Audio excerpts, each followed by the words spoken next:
नमस्कार दोस्तों, मैं राहुल नागपाल और आप देख रहे हैं राहुल लाइफ 85। मैं गाजीपुर बॉर्डर हूं। मेरे पीछे आप देखेंगे कि गाजीपुर बॉर्डर का मंच है और शाम का समय है। किसान आंदोलन की समाप्ति की, आज के दिन की समाप्ति की घोषणा हो चुकी है और किसान अपने अपने टेंटों में चले गए। कल पुनः मंच लगेगा और फिर किसानों का आंदोलन अगले दिन शुरू होगा। आज एक जरूरी चर्चा, जरूरी बातचीत आप लोगों के साथ करनी है, इसलिए मैं आप लोगों के साथ मुखातिब हूँ। विषय है बहुजन मीडिया। जब हम लोग जो मेन स्ट्रीम मीडिया उससे दुखी थे और उस पर आरोप था कि वो हमारी खबरें नहीं दिखाता है, वो SC ST OBC माइनॉरिटी के जो मुद्दे हैं उनको नहीं उठाता है, जिसके चलते हम लोग चाहे तो प्रिंट मीडिया हो, चाहे इलेक्ट्रॉनिक मीडिया हो, चाहे बहुत सारे देश के अंदर जो अखबार निकलते हैं, पत्रिकाएँ हों, हम उन तमाम जो मीडिया है उससे खपा थे। यही सोच करके जब YouTube आया तो हमारे कुछ बुद्धिजीवी लोगों ने अपने बहुजन मीडिया की शुरुआत, तो बहुत एनर्जी थी, ताकत थी। लोग को मेन स्ट्रीम मीडिया के चैनलों को छोड़ करके आ रहे थे और वो अपने अपने YouTube चैनल बना करके समाज के मुद्दों को उठा रहे थे। भारतीय संविधान की बात हो रही थी, फंडामेंटल राइट्स पर बात हो रही थी, लोकतंत्र पर बात हो रही थी, तमाम उन मुद्दों पर बात हो रही थी जिन मुद्दों को लेकर के अक्सर स्ट्रीम मीडिया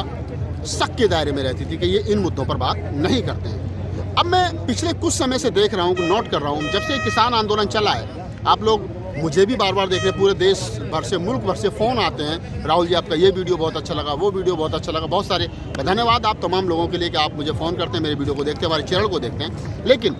यहाँ जिस मुद्दे पर मैं बात करना चाहता हूँ वो मुद्दा ये है कि लगभग 2.5 महीना 3 महीना इस किसान आंदोलन को चलते हुए हो गए और जो बहुजन मीडिया जिसको कहा जाता है, यानी SC ST OBC माइनॉरिटी की आवाज़ जो चैनल बने, और वो चैनल इस पूरे किसान आंदोलन में कहीं ना कहीं अपनी छवि जो है वो धूमिल कर रहे हैं। मेरा अपना ऐसा मानना है, मुझे ऐसा लग रहा है कि जो मुद्दे उनको उठाने चाहिए थे वो मुद्दे वो नहीं उठा रहे हैं। कौन से मुद्दे उठाने चाहिए थे? उनको उठाना चाहिए था कि पहली बार OBC समाज जो है, जो किसान है, वो OBC समाज का एक बहुत बड़ा हिस्सा है, वो आंदोलित हुआ है, तो हमको ये बात ज़ोर शोर से उठानी चाहिए थी। मैं इस बात को पहले दिन से उठा रहा हूँ और हमारे तमाम साथी उठा रहे हैं, कई हमारी जो पूरा स्टाफ है वो उठा रहा है कि पहली बार OBC समाज जो वो आंदोलित हुआ है, तो ST समाज की और SC समाज की, दलित समाज की ये जिम्मेदारी बन जाती है जो लंबे समय से आंदोलित था और OBC समाज नहीं आता तो वो शिकायत करता था कि OBC समाज जो वो नहीं आता आंदोलन में हमारा साथ देने के लिए। लेकिन पहली बार OBC समाज आंदोलित हुआ है किसान आंदोलन को लेकर के, तो दलित समाज की ये जिम्मेदारी बन गई कि वो उनके साथ आकर के खड़ा हो जाए। तो यही जो मेन काम था, ये एक चीज़ थी जो दिखानी चाहिए थी। जो SC ST समाज यानी दलित समाज और बैकवर्ड समाज के बीच में जो मनुवादियों ने खाई बना दी थी, उस खाई को पाटने का काम होना चाहिए था, जो नहीं हो रहा है। यहाँ पर हमारे जितने बहुजन चैनल हैं, एक आध को छोड़ दिया जाए, ज़्यादातर चैनलों का हाल आप देखेंगे तो चाहे वो बिल्लू ताऊ को दिखा रहे हैं, चाहे वो पूनम पंडित को दिखा रहे हैं, चाहे वो मोहित शर्मा को दिखा रहे हैं, चाहे वो श्रीवास्तव जी को दिखा रहे हैं, चाहे वो किसी और दूसरे को दिखा रहे हैं, चाहे वो और बहुत से हरिंदर ताऊ, ये वो, मतलब उन लोगों को दिखाने की कोशिश चैनल पर कर रहे हैं। मैंने भी जो वीडियो स्टार्टिंग में लगाए थे, मैंने सोचा था शायद इनके पास कुछ मसाला होगा जिससे समाज को कुछ मिलेगा, लेकिन मुझे लगा कि इनके पास कुछ है नहीं, तो मैंने उसके बाद उनके वीडियो लगाए नहीं।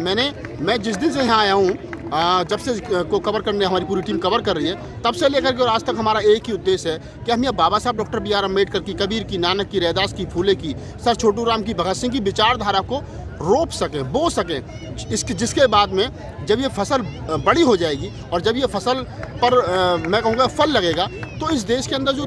मनुवादी लोग हैं, जो ब्राह्मणी विचारधारा के लोग हैं, उन्होंने जो SC ST OBC और माइनॉरिटी के बीच में जो जहर घोल रखा है, जो हमारे छोटे बड़े भाई को 6743 जातियों बांट रखा है, उसको कम से कम होने में आसानी मदद मिलेगी। लेकिन जो काम बहुजन मीडिया को करना चाहिए, तो बहुजन मीडिया वो ना करके वो जुमलेबाज, चुटकुलेबाज उन लोगों को चैनलों पर दिखाने का काम कर रही है, जिससे कि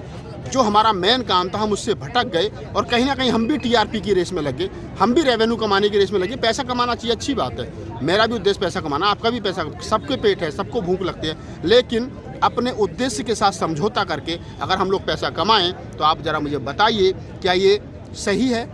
जिस उद्देश्य के लिए चैनल बने थे, जिस उद्देश्य के लिए ये बाबा साहब डॉक्टर अम्बेडकर की कोटेशन हमको बार बार याद दिलाई गई थी कि बाबा साहब डॉक्टर अम्बेडकर ने उस समय अखबार निकाले थे, उन्होंने समता अखबार निकाला, उन्होंने मूक नायक निकाला, उन्होंने जनता निकाला, और उस समय उनको अखबार इसलिए निकालने पड़े थे क्योंकि उनको भी उस समय मेन स्ट्रीम मीडिया जो है वो कवर नहीं करता था। तो शायद इसलिए मेन स्ट्रीम मीडिया से नाराज़ होकर के हम लोगों ने जो चैनल शुरू किए थे, हम ही भटक गए और हम अपने चैनलों पर दिखा रहे हैं कॉमेडी, हम अपने चैनलों पर दिखा रहे हैं उन लोगों को जो लोग हमारे हमेशा से दुश्मन रहे हैं, और जो SC ST OBC को कभी उन्होंने नहीं मिलने दिया, और OBC को हमेशा वो हिंदू धर्म के नाम पर, हिंदुओं के नाम पर यूज करते रहे। तो मेरा ये सवाल है बड़ा, तमाम जो हमारे साथी इसको देखें उनको हो सकता है बुरा भी लग जाए कि मैं क्या बात कर रहा हूँ, लेकिन मेरा बात करने का मकसद सिर्फ इतना सा है कि आप जिस उद्देश्य के लिए आपने चैनल बनाया था, आप आइए किसान आंदोलन में, और यहाँ के जो किसान हैं, वो चाहे जाट हैं, गुजर हैं, यादव हैं, पटेल हैं, जाटव हैं, जिस समाज से आते हैं उनसे पूछिए कि सर छोटू राम की कोटेशन थी, क्या मेरे भोले किसान मेरी दो बात ले मान, एक तो बोलना सीख ले, दुश्मन को पहचान। यही बात डॉक्टर अम्बेडकर ने कही, यही बात भगत सिंह ने कही, यही बात रामस्वरूप वर्मा ने कही, यही बात जगदेव बाबू ने कही। तब तमाम हमारे SC ST OBC के महापुरुषों की विचारधारा एक है, लड़ने का रास्ता एक है, चलने का रास्ता एक है, तो फिर हम लोग टुकड़ों में क्यों लड़े? ये बात अगर, ये विचार अगर यहाँ फैल जाए तो शायद इस आंदोलन को एक रास्ता मिल जाए और इस आंदोलन से एक रास्ता निकल जाए। दूसरी बात, जो लोग ये कहते थे मुझसे कि राहुल नागपाल इससे क्या होगा, तो मैं आज बता देना चाहता हूँ कि इससे ये हुआ कि जब से हम या मैं या मेरे जैसे लोग जो हैं रिपोर्टिंग करने के लिए आते हैं या लोगों से मिलने के लिए आते हैं बातचीत, मैं तो कभी आदमी हूँ, मैं तो पार्ट टाइम पत्रकारिता कर रहा हूँ, मेरा काम पत्रकारिता करना नहीं है। मैं कभी हूँ, जब कभी सम्मेलन चल जाएंगे तो मैं दोबारा कभी सम्मेलन में चला जाऊँगा, लेकिन अगर आज मैं यहाँ पत्रकारिता कर रहा हूँ तो सिर्फ इसलिए कर रहा हूँ कि मैं अम्बेडकर फूले की विचारधारा को यहाँ बो सकूँ, उस फसल को तैयार कर सकूं जो आने वाले समय पर एक अच्छा फल दे सकती है। और मेरा यहाँ कहना है तमाम उन लोगों से जो लोग इस बात को कह रहे हैं, मेरा उन सारे साथियों से कहना है कि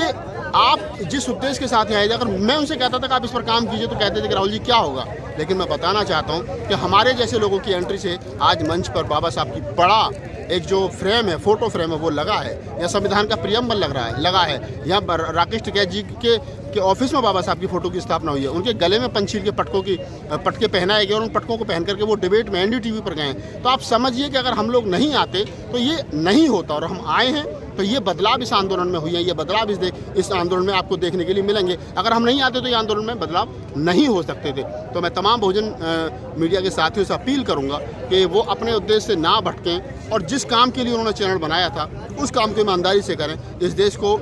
बुद्ध में बनाने के लिए काम करें। नानक कबीर रैदास फूले की विचारधारा जो है, उस विचारधारा को इस किसानों के बीच में रोपने का काम करें। उन किसानों को बताएं कि छोटू राम ने क्या कहा था, भगत सिंह ने क्या कहा था, बाबा साहब डॉक्टर अम्बेडकर ने क्या था, कबीर ने क्या कहा, नानक ने क्या कहा, रैदास ने क्या कहा, फूले ने। उन महापुरुषों की विचारधारा जब यहाँ फैलेगी तो मुझे उम्मीद है कि जो किसान या खासतौर से जो जाट और गुजर समाज है, जो अपने आप को कट्टर हिंदू माने बैठा है आज तक, जबकि वर्ण व्यवस्था के अनुसार आप देखेंगे कि वो शूद्र है, और यही कारण रहा कि ब्राह्मणों ने किस प्रकार से राकेश टिकैत का पिंडदान किया। तो ये जो सारी चीज़ें ये हमको बारीकी से समझनी चाहिए, और समझनी इसलिए चाहिए कि हम लोग इसको समझाने के लिए बने हैं। अगर हम ये सही समझा पाए तो शायद हमारा यहाँ आना, इन चैनलों को चलाना और इस आंदोलन को एक नई दिशा देना, हम सब लोगों को